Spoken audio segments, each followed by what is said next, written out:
To lead in a world that never stops evolving, you need insights from those who are driving change. Welcome to Breakthrough Innovations, where we bring together the top leaders and innovators who are reshaping their industries. I'm JL Heather, the Principal Executive Coach at Center, and in each episode, I sit down with game-changing executives who share the strategies, insights, and challenges that fuel their success. In the next 20 minutes, you'll gain practical takeaways to drive your own breakthroughs. So if you're ready to stay ahead, join us here on Breakthrough Innovations. Hello, everyone. Welcome to Breakthrough Innovations. Today, we've got Shane Parreco. Did I say that right? Parreco. There we go. I apologize. Shane Parreco, the founder and CEO of Aktiga and the co-founder and CTO of Online Training Concepts.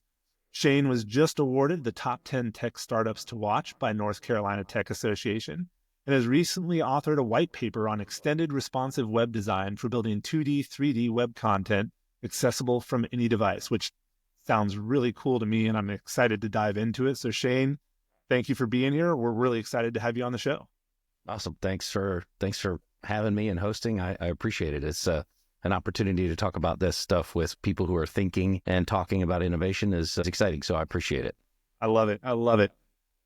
So to start, we always like to get some of the backstory in. So maybe tell us a little bit about your journey and what led you to your current role.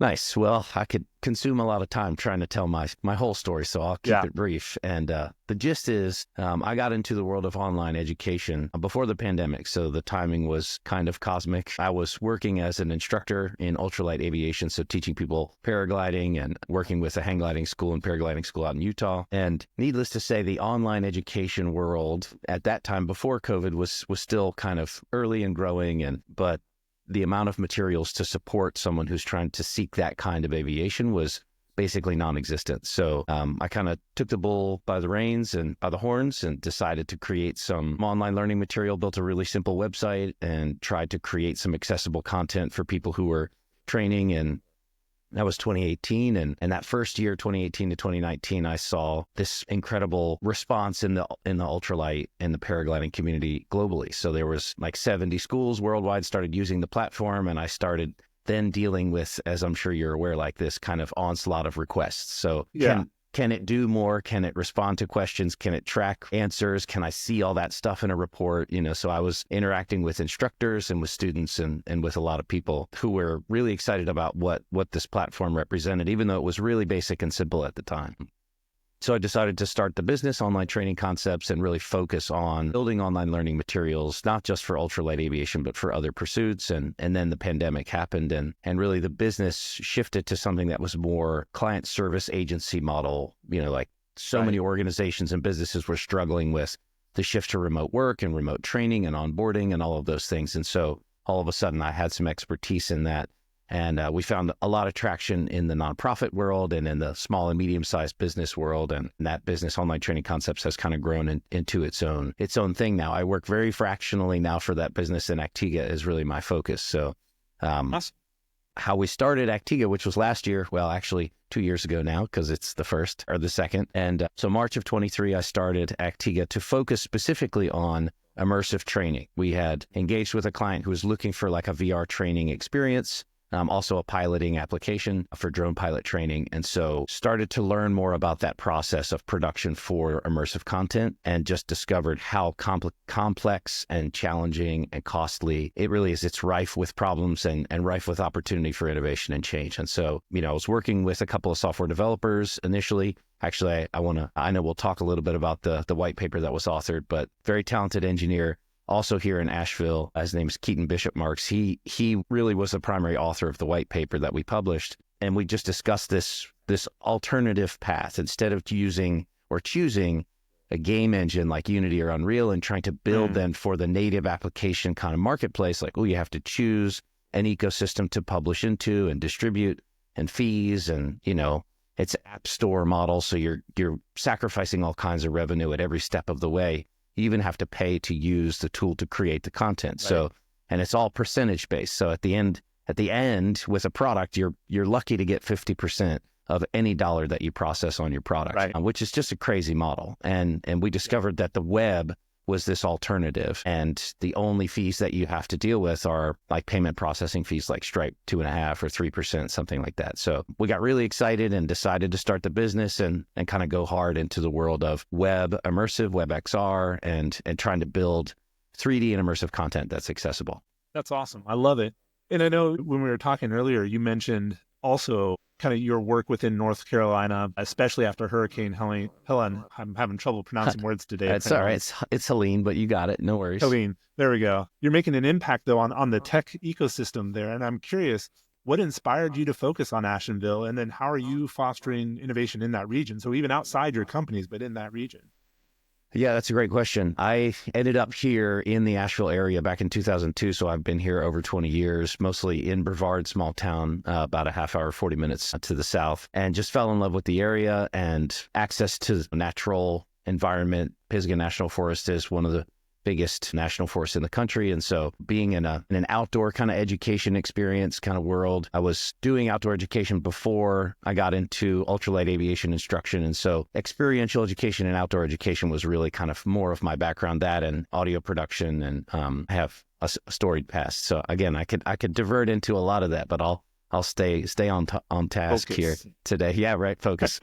Asheville has this really unique community here that's built up since the pandemic. I'd say before COVID, there's some technology happening here. There's some tech workers that lived here, but with the pandemic, there was this massive influx of people and talent that worked remotely for some of the biggest like FANG companies in the world.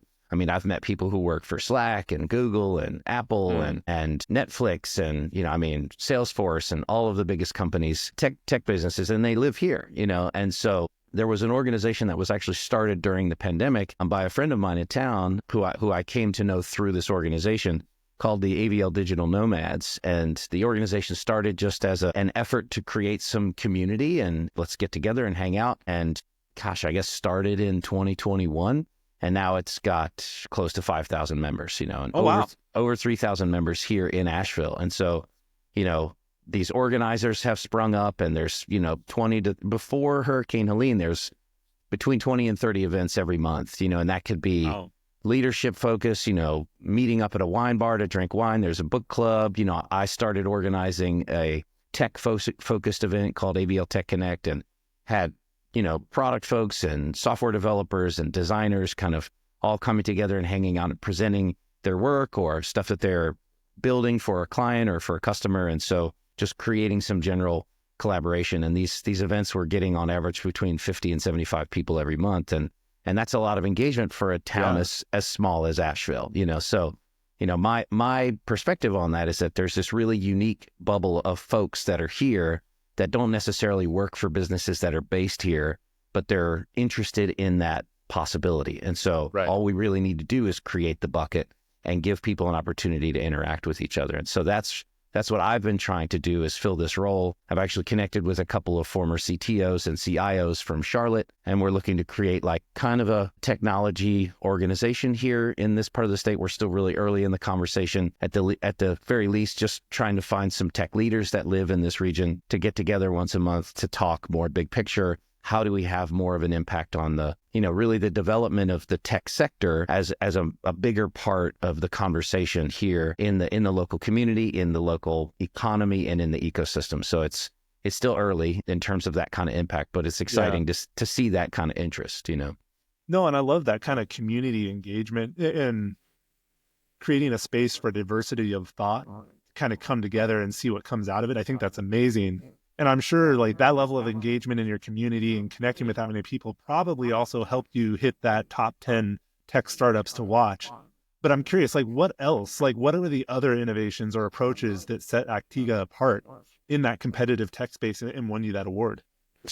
I'd say probably the most obvious thing is this work that we're doing on accessible immersive content, development. So building software that lives on the web. So we're building web applications that serve content up in 2D or 3D. And if you have a headset device, you can experience that same content fully immersively. So I think that's part of what caught their eye. But I also like to think that part of, there was an interview process and like a nomination process for that interview. I got to talk a little bit more about how we operate.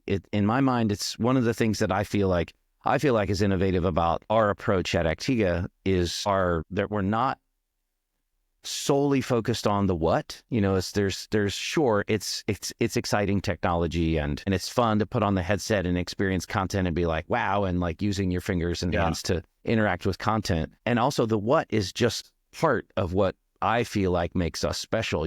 My background before I started the online education business was studying organizational leadership at Brevard College. I got an integrated studies degree with primary focus on experiential and outdoor education and organizational leadership and business management. And so, I've got to this place where what I feel like is more innovative about how we operate is just that it's our how over our what. Like some people talk about culture and they like to say that culture is important. And sometimes that feels a little bit like lip service. And, absolutely.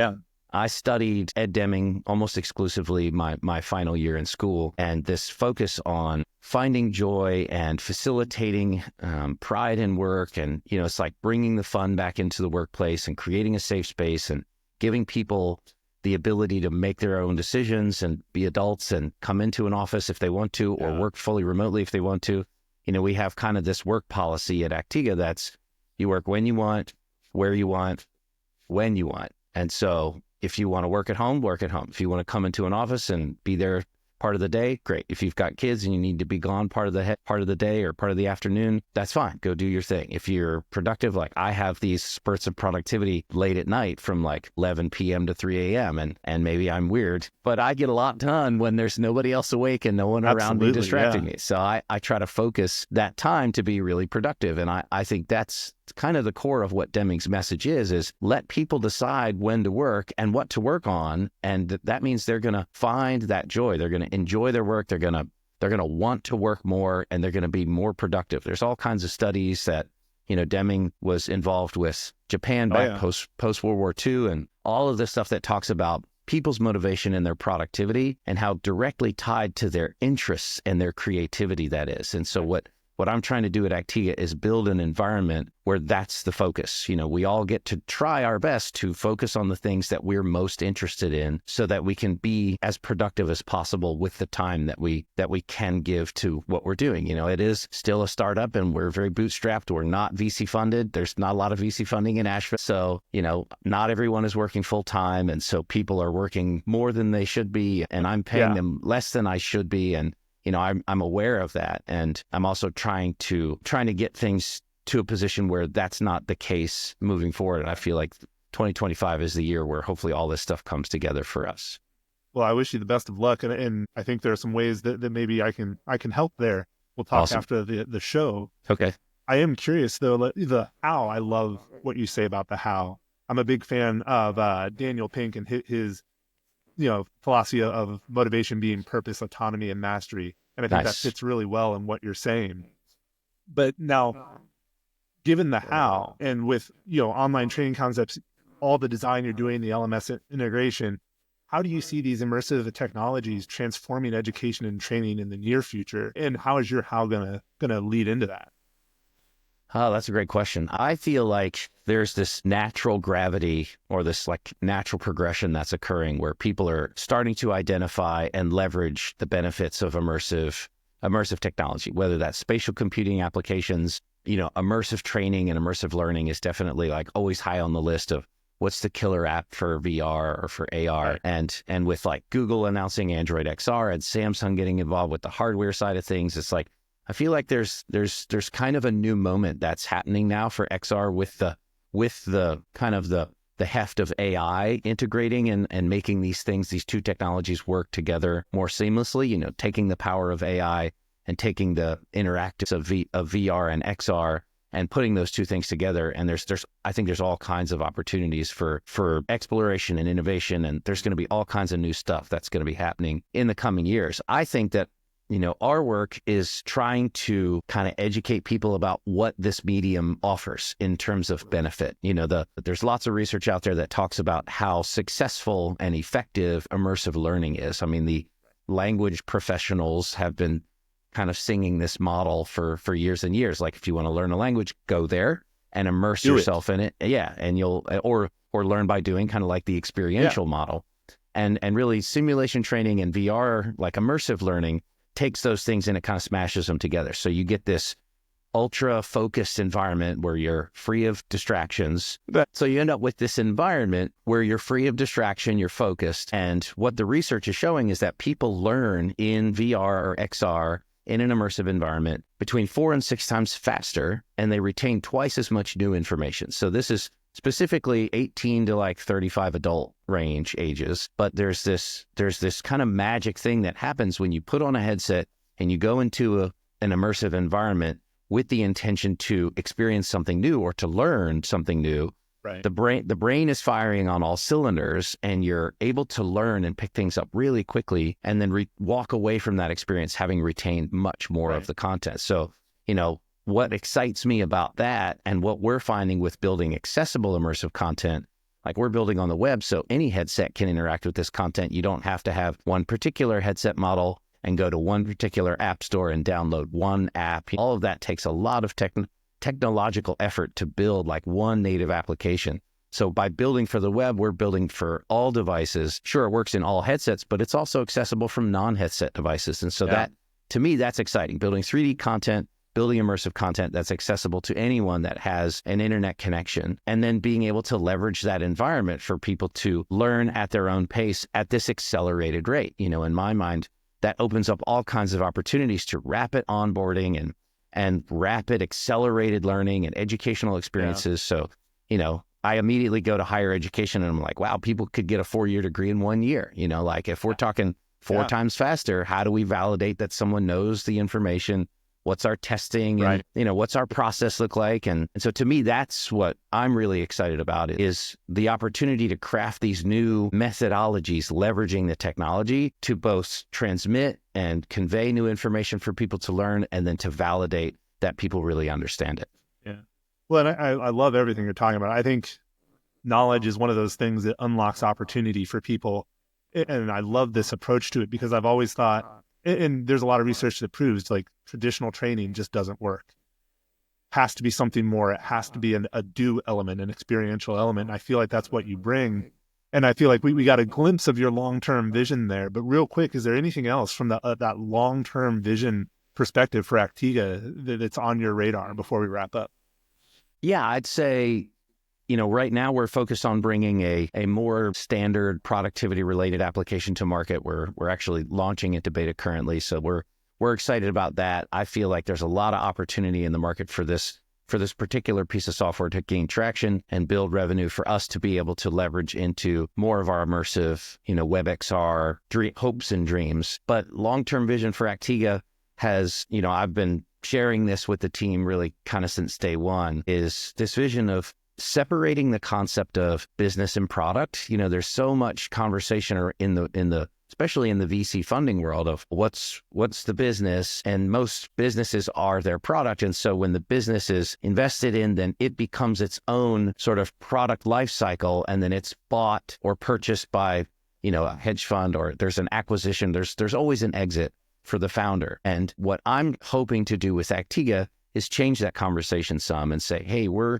our business is not our product. Our software products are our business. And we have a vision of having a software product studio company. So our vision is to have multiple software products, kind of like a game studio, where you've got multiple games that are successful. You build teams around each product. Each product can then grow and scale based on the number of users that interact with it. But the business and the culture and the infrastructure that wraps around that's not the product. In my mind, we have to separate this concept of business and product, because in many ways, it's great for founders when they have that exit moment and they get their big paycheck and they can go buy a yacht or an island or whatever, and good for them. And also, I really don't like that model. I feel like that's, in many ways, it's extractive. And, I've heard dozens, if not hundreds, of horror stories about businesses that have been acquired or purchased or merged, and then the culture goes away, or it turns toxic and no one wants to be there. And then the product maybe gets put on the shelf, and then it gets lost to the annals of history or whatever, and I feel like in many ways the exit is a typically toxic experience, and so looking at that not as a success, but maybe looking at the exit as like a failure of resolve, you just gave up on your business and you You had your number, everybody has their number, and you walked away. And sure, good for you for getting all of that money. And also, why did you build your business if you were willing to walk away from it for a dollar amount? I feel like that kind of robs the experience of building a culture. It just totally strips the heart and it rips the soul out of the organization. And that's not my vision at all. My vision for Aktiga is to be a large business. I'd love to be the largest employer in Western North Carolina one day. That's my goal. Well, and I think the best VCs out there look at the product and the what and the how as having equal value. So I really love what you're talking about, because I do think the how is just as important as the what. That said, we are running out of time, so we got to wrap up. Before we do, where can people connect with you to learn more about the educational technology that you're in and what Aktiga is doing? Sure. The easiest way is our website. It's aktiga.com, or LinkedIn. You can find Aktiga, or you can find me on LinkedIn. Just my name, Shane Parreco. And I get a lot of inquiries in my inbox from folks. I'm sure you're familiar with that experience as well. So, but those are the easiest ways to find us. Just the website, and obviously the white paper is xrwd.org. And yeah, I'd say those are the easiest ways. So the Aktiga website, the XRWD website, or LinkedIn. Perfect. Shane, this has been fantastic. I enjoyed every minute of it. And I'm extremely grateful to have had you on the show. For everyone else who's listening, thank you for joining us all the way till the end. And if today's episode brought you value, please consider leaving a like or a rating on whatever platform you're viewing from. And if you know anyone who's in the educational space, who's in North Carolina, that might benefit from hearing what Shane has to offer, please send this on to them and spread the love and the knowledge. Lastly, remember to take one actionable insight from today, apply it, and let us know how it goes, because we'd love to hear about your progress. Shane, thanks again. And for everyone else, we'll see you next time on Breakthrough Innovations. Awesome.